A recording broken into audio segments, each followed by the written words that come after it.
Good morning, good evening, students. Today we discuss about the cell. हमने previous classes में cell के बारे में बहुत सारी चीज़ें देखी, कैसे डिस्कवर्ड हुआ, क्या हुआ।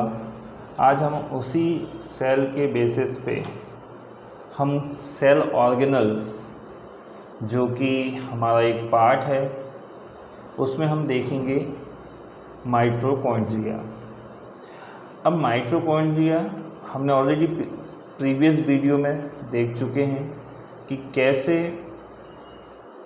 सेल फंक्शन करती है, कैसे सेल का यूज़ होता है बॉडी में, क्या क्या फंक्शन है, उसके अंदर कौन कौन से ऑर्गेनल्स हैं। ऑर्गेनल्स मतलब जो हमारे बॉडी को सर्वाइव करवा रहा है, ग्रोथ करवा रहा है, प्लांट की बॉडी को ग्रोथ करवा रहा है, तो उसमें से एक है माइटोकॉन्ड्रिया। आप यदि ध्यान से देख रहे हैं तो माइटोकॉन्ड्रिया का स्ट्रक्चर आपके सामने दिख रहा है, जिसमें राइबोसोम्स है, ग्रैन्यूल्स हैं, सिस्टीज़ है, इंटरमेम्ब्रेन स्पेस है, मैट्रिक्स है, एटीपी सिंथेसाइज पार्टिकल्स हैं और भी एक्सेट्रा थिंग्स है। और सबसे मोस्ट इम्पॉर्टेंट इसमें जो है डीएनए खुद का है, मतलब ये किसी अदर पार्ट से डीएनए का फॉर्मेशन ना करके खुद का सेल्फ डीएनए रिप्रेजेंट करता है। यदि इतनी बात समझ में आ गई होगी तो आगे बढ़ते हैं। तो सेल है क्या चीज़? तो सेल को लेके या माइटोकॉन्ड्रिया का स्ट्रक्चर हमने ये देखा। तो सबसे पहला है कि mitochondria is a organelles found in the cell of most eukaryotes. Already हम प्रीवियस वीडियो में देख चुके हैं कि यूकैरियोटिक्स क्या होते हैं, प्रोकैरियोटिक्स क्या होते हैं, ये ऑलरेडी हम देख चुके हैं, राइट। ऑलरेडी हम ये चीज़ें देख चुके हैं कि कैसे ये यूकैरियोटिक्स को रिप्रेजेंट कर रहा है। ये क्या होते हैं यूकैरियोटिक्स, क्या होते हैं यूकैरियोटिक्स और प्रोकैरियोटिक्स में डिफरेंस, ये ऑलरेडी हम देख चुके हैं। तो सबसे मेन इम्पॉर्टेंट है कि माइटोकॉन्ड्रिया जो है किस सेल में फाउंड होता है? यूकैरियोटिक सेल्स में, मैक्सिमम यूकैरियोटिक्स। प्रोकैरियोटिक्स में ये नहीं होगा। फिर नेक्स्ट आता है कि mitochondria have a double membrane layer. आपको दिख रही कि डबल मेम्ब्रेन लेयर, यहाँ पे आपको डबल मेम्ब्रेन लेयर दिखेगी। यहाँ पे देखिए, ये एक अपर लेयर हो गई और ये सेकंड लेयर हो गई है, तो ये डबल लेयर होता है, ठीक। ये माइटोकॉन्ड्रिया क्या रिप्रेजेंट कर रहा है? डबल लेयर रिप्रेजेंट कर रहा है। फिर जनरेट एडेनोसिन ट्राइफॉस्फेट, इसका रोल क्या है? ATP generate. एटीपी का फुल फॉर्म क्या हो गया? Adenosine triphosphate. तो ये एटीपी को जनरेट करता है। अब जनरेट कैसे करता है? यदि हम इसको नेक्स्ट ईयर यानी 10th क्लास में आप इसको देखोगे कि कैसे एटीपी का जनरेशन होता है, बट ये क्या करता है? एटीपी को जनरेट करता है। कैसे करता है? जो हम फूड इनटेक करते हैं, ऑलरेडी हम उसको ले चुके होते हैं, और उसके बीच में 2 बार फूड लेने के बीच में, यदि हमने लंच लिया तो डिनर और लंच के बीच में हमारे पास कितना टाइम होता है? 4 घंटे 5 घंटे का टाइम रहता है। तो उस बीच में हमें एनर्जी कहाँ से मिलती है? तो जो फूड होता है वो आके स्टोर होता है किस फॉर्म में? एटीपी के फॉर्म में, और फिर वो जनरेट करता है। धीरे धीरे हमारी बॉडी वर्क करती है, तो हमें कंटिन्यूसली एनर्जी चाहिए, तो उसको जनरेट करने के लिए एटीपी में वो कन्वर्ट करता है अपने आप को। क्लियर यहाँ से? फिर देन है डिस्कवर किसने किया इसको? एल्बर्ट वॉन कैलिकस इन 1857 में। इसको डिस्कवर करने वाले कौन थे? Edward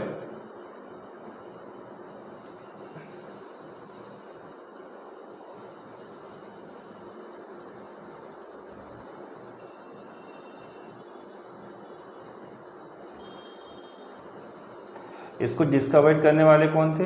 Edward. ये एडवर्ड कैलिस्कर थे, राइट। एडवर्ड कैलिस्कर ने इसको डिस्कवर किया।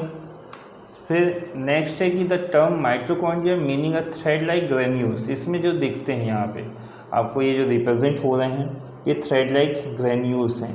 ये जो थ्रेड लाइक ग्रेन्यूल्स रिप्रेजेंट हो रहे हैं, तो ये क्या हैं? जो थ्रेड लाइक ग्रेन्यूल्स जो दिख रहे हैं ये कैसे होते हैं? थ्रेड लाइक ग्रेन्यूल्स होते हैं जो क्या करते हैं? माइटोकॉन्ड्रिया में रिप्रेजेंट होते हैं। क्लियर? तो ये आपको दिख गया, जिसमें आपको देख रहे कि the term mitochondria thread like granules होते हैं, कॉइन्ड बाय कार्ल वेंडर इन 1898 में। फिर nickname of mitochondria is a powerhouse of cell. Powerhouse क्यों? क्योंकि यहाँ पे हमें एनर्जी मिल रही है। पावर हाउस क्यों बोला जा रहा है इसको? क्योंकि ये हमें क्या दे रहा है? एनर्जी दे रहा है। एनर्जी दे रहा है जिसकी वजह से इसको क्या बोला गया है? Powerhouse of the cell. इसको क्या बोला गया? ये powerhouse of the cell, right. और इसको जो रिप्रेजेंट किया या पॉपुलराइज किया तो फिलिप्स सिरकेविज ने किया। कब? 1957 में। कब ये रिप्रेजेंट किया था? 1957 में। ये किसने किया? Powerhouse of the cell mitochondria को कहा गया। फिर माइटोकॉन्ड्रिया आर कॉमनली बिटवीन, तो जो माइटोकॉन्ड्रिया का साइज होता है वो कितना होता है? 0.75 से 3 माइक्रोन होता है, जिसका μm स्क्वायर क्रॉस सेक्शन, इसका जो क्रॉस सेक्शन किया जाता है, क्रॉस सेक्शन का मतलब नॉर्मली कट किया जाए तो इसका जो डायमीटर होता है वो कितना होता है? 0.7 से 3 माइक्रोमीटर, राइट। फिर इसके बाद तो ये था कुछ माइटोकॉन्ड्रिया को लेके कि हमने किस बेसिस पे माइटोकॉन्ड्रिया को रिप्रेजेंट किया, ठीक। इसके बारे में तो सबसे मेन इंपॉर्टेंट, इसको powerhouse of the cell कहा जाता है। अब यदि हम इसके स्ट्रक्चर की बात करें तो आपको ये स्ट्रक्चर रिप्रेजेंट हो ही रहा है, ऑलरेडी हम देखें। तो यहाँ पे सबसे most important, there are 5 distinct part. इसमें कितने पार्ट्स होते हैं? 5 distinct part to a mitochondria. Mitochondria 5 part से डिवाइड है। Number 1, the outer mitochondrial membrane, जो आउटर माइटोकॉन्ड्रियल मेम्ब्रेन होती है। फिर नेक्स्ट आपका क्या आएगा? The inner intermembrane space, यानी बीच में क्या होता है इसके?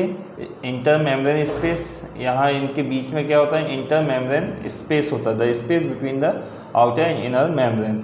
फिर नेक्स्ट आपका आएगा द इनर माइटोकॉन्ड्रियल मेम्ब्रेन। ये देखिए, ये वाली हो गई आपकी आउटर मेम्ब्रेन, ये आपकी आउटर हो गई। देन ये इनर सेकेंड लेयर और ये आउटर लेयर, ये इनसाइड की लेयर हो गई, ठीक। नेक्स्ट आता है आपका 10 क्रिस्टी स्पेस। ये जो क्रिस्टी दिख रहा है आपको यहाँ पे आपको क्या दिखेगा? क्रिस्टी दिखेगा। ये जो बीच में ये आपका ब्लू कलर के बीच में ये जो पार्ट दिख रहा है, ये जो पार्ट दिख रहा है आपको, यहाँ पे क्या होता है? क्रिस्टी स्पेस होता है, ठीक। तो form in folding to the membrane, ये क्या करता है? इनर मेम्ब्रेन को फाउंड करता है। और लास्ट आपका आता है द मैट्रिक्स पार्ट। तो द मैट्रिक्स पार्ट क्या है? मैट्रिक्स पार्ट का मतलब है कि ये यहाँ पे आपका जो बीच में जो जगह खाली है या जहाँ पे ये सेल्स हैं, ये क्या है? मैट्रिक्स पार्ट कहलाते हैं। तो ये आपका स्ट्रक्चर को रिप्रेजेंट करता है माइटोकॉन्ड्रिया का। तो आप यदि प्रॉपर इसका स्ट्रक्चर देख पा रहे हैं तो ये 5 पार्ट आपको दिख ही रहा है। ये मैट्रिक्स पार्ट है, ये आपका कौन सा पार्ट है? ये मैट्रिक्स पार्ट है, राइट। फिर अब हम यदि माइटोकॉन्ड्रिया के बेसिस पे यदि हम क्वेश्चन आंसर देखते हैं तो कौन कौन से आते हैं आपके माइटोकॉन्ड्रिया के बेसिस पे? नॉर्मली पहला है कि mitochondria is the organ of, किसका ऑर्गन है माइटोकॉन्ड्रिया? रेस्पिरेशन का है, डाइजेशन का है, डेथ का है, मोटिलिटी का है। तो सीधा सिंपल सा कि जो माइटोकॉन्ड्रिया का जो ऑर्गन है वो क्या है? एक तरीके से आपको सीधा आंसर क्या समझ में आएगा? डेथ तो हो ही नहीं सकता, मोटिलिटी भी नहीं हो सकता। अब डाइजेशन और रेस्पिरेशन, तो आपका क्या आएगा आंसर? रेस्पिरेटरी पार्ट, क्योंकि डाइजेशन तो आपको मालूम है कि स्मॉल इंटेस्टाइन में होता है। तो आपका आंसर क्या आएगा? रेस्पिरेटरी, क्योंकि ऑक्सीजन हम इसीलिए लेते हैं ताकि जो हमारी एनर्जी है वो एटीपी में कन्वर्ट हो सके, इसलिए रेस्पिरेटरी पार्ट आएगा, right. Second question is the producing invaginated sheet inside mitochondria is known as cristae बोलेंगे, इनसाइड में जो होती है हाइफी बोलेंगे, सेलुलर डाइजेस्टेड बोलेंगे या फाइब्रिल बोलेंगे। तो आपका आंसर आएगा अगेन सिस्टी। आपने पढ़ा ही हुआ पार्ट में, आपने देखा है स्ट्रक्चर में सिस्टी को क्या बोला जाता है, उसका पार्ट है। नेक्स्ट क्वेश्चन आपका आता है कि द इनर बाउंड्री मेम्ब्रेन और inner crystal membrane are joint by. तो जो ज्वाइंट होती हैं वो किसकी वजह से होती हैं, आपके पास ऑप्शन में दिख रहा है क्रिस्टी जंक्शन। ये आपको क्या कहलाता है, दो जो इनर और आउटर मेम्ब्रेन, जो इनर बाउंड्री और इनर क्रिस्टल मेम्ब्रेन दोनों ज्वाइंट होते हैं, वो किसके बेसिस पे, क्रिस्टी जंक्शन के बेसिस, यानी जहाँ पे वो ज्वाइंट होती हैं उसको हम क्या बोलते हैं, क्रिस्टी जंक्शन, राइट। नेक्स्ट है कि which part of mitochondria has almost 70 to 75 protein consist, outer membrane, inner membrane, both outer and और इंटर मेम्ब्रेन स्पेस। तो आंसर आ जाएगा आपका इनर मेम्ब्रेन, क्योंकि आउटर मेम्ब्रेन तो आपका नॉर्मली रिप्रेजेंट हो रही है, लेकिन इनर मेम्ब्रेन जो होती है वो 70 to 75% प्रोटीन्स के फॉर्मेशन होती है। आई होप कि ये इतना वीडियो समझ में आया होगा। और भी वीडियो के लिए बने रहें और लाइक सब्सक्राइब